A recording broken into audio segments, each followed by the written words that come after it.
কি বলবো আমি, এই ধরুন এই কিছুদিন আগে আইপ্যাক অফিসে রেড হয়েছে, ইডির রেড করেছে। এই যে ভাই, এই যে ও ভদ্রলোক মশাই, আপনি বসুন।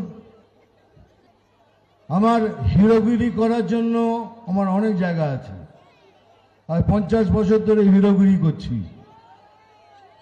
তো এখানে এসে তো হিরো হতে আসেনি, এখানে এসছি আমার ভাতারের ভাই বোন বন্ধুদের সাথে দেখা করতে, আপনাদের সাথে কথা বলতে, আপনাদের কিছু বোঝাতে।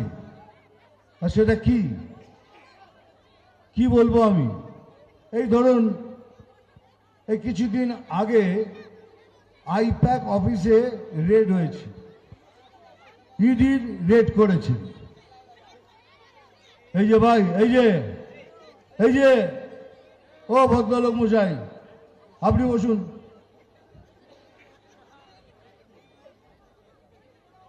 ইডি রেড করেছে।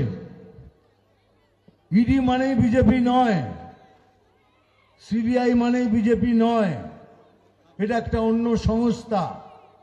কিন্তু তবু এই প্রশাসন এটা আমাদের ঘাড়ে চাপিয়ে দিয়েছে, যেটা সব বিজেপি করছে। ধরে নিলাম বিজেপি করছে, তাহলে ইডি কার বাড়িতে রেড করে, সিবিআই কার বাড়িতে রেড করে? যারা চুরি চামারি করে তাদের বাড়িতেই রেড করে। আপনার বাড়িতে রেড করেছে? আপনার এখানে কারোর বাড়িতে রেড করেনি তো? তাহলে বেছে বেছে তাদের বাড়িতেই রেড করেছে যারা কিছু না কিছু পাপ করেছে অথবা দুর্নীতি করেছে। এখন হচ্ছে রেড তো করলো হঠাৎ, আমাদের রাজ্যের সব থেকে বড় যিনি, উনি অফিসে ঢুকে গেলেন, ঢুকে গিয়ে ল্যাপটপ কম্পিউটার ফাইল যা ছিল সব কিছু হাবড়ে ভাবড়ে নিয়ে চলে এলেন। আমার প্রশ্নটা হলো, আপনি কেন নিয়ে গেলেন?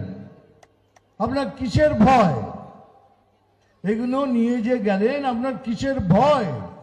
কেন নিয়ে গেলেন এগুলো? তো তিনটে প্রশ্ন আসছে আমার মনের মধ্যে। প্রথম প্রশ্ন, আপনি বলছেন খেলা হবে, বড় খেলা হবে। বুঝলাম বড় খেলা হবে। বড় খেলা হবে মানে কি? আগের বার বিজেপিদের ঘর থেকে বার করে দিয়েছেন, মেরেছেন, ধরেছেন, গণহত্যা করেছেন। এবারে কি করবেন? গলা কেটে দেবেন, ঝুলিয়ে দেবেন ফাঁসিতে? যখন খেলা হবেন বলেছেন, তবে মনে রাখবেন এবার একা খেলবেন না, আমরাও আপনার সাথে খেলবো।